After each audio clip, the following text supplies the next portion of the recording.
News 24 वेद जनमनाचा। Police शौर्य पदक 26 जानेवारी 2023 दिनांक 28 जानेवारी 2020 रोजी राजस्थानमधील जवळपास 47 गंभीर गुन्ह्यातील बिश्नोई गँगचे 2017 पासून फरार असलेले 3 गँगस्टर हुबळी कर्नाटक येथील नाकाबंदी तोडून महाराष्ट्र राज्यातून पळून जात असताना राष्ट्रीय महामार्ग किनी टोल नाका कोल्हापूर येथे नाकाबंदी लावली होती।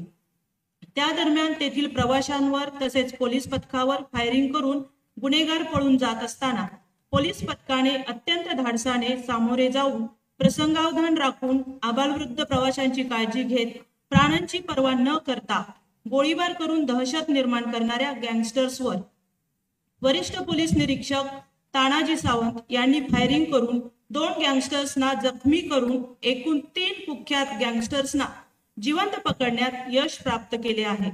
या शौर्यपूर्ण कामगिरीसाठी माननीय राष्ट्रपती यांनी सन 2023 च्या प्रजासत्ताक दिनी श्री तानाजी शकुंतला दिगंबर सावंत वरिष्ठ पोलीस निरीक्षक, श्री नामदेव नकुसाबाई महिपती यादव सहाय्यक पोलीस उपनिरीक्षक यांना शौर्य पदकाने गौरवले आहे। श्री तानाजी शकुंतला दिगंबर सावंत वरिष्ठ पोलीस निरीक्षक सांगली जिल्हा पोलीस।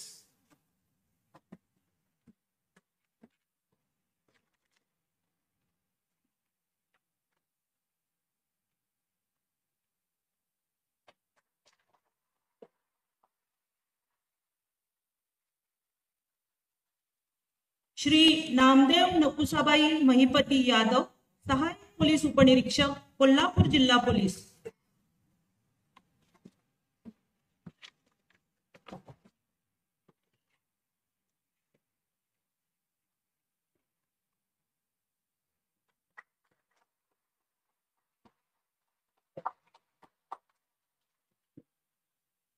दिनांक 29 मार्च 2000 वेद न्यूज 24 या चॅनलला लाईक, सबस्क्राईब आणि शेअर करायला विसरू नका।